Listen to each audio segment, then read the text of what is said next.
انجکشن یعنی ستن لګول دا څنګه دی؟ نو د شریعت تخوا څخه جواب دا دی چې ستن لګول دا بالکل روزه نه فاسدوي.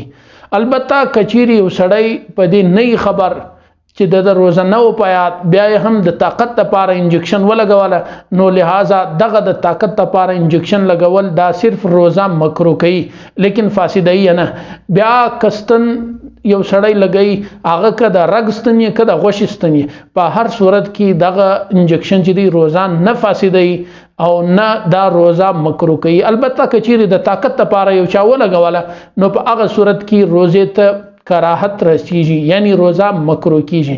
لہذا که ضرورت بالکل تاسو ولګوي تاسو صحت ته نقصان رسیږي وی لګوي، شریعت د دې حواله سره بالکل تا نه منع کوي نستا روزه فاسديږي. او کچيري هغه د غوشي یا د رګ غي به هر صورت تاسو انجکشن ولګوي په دې باندې روزه نه فاسديږي. السلام علیکم ورحمت الله.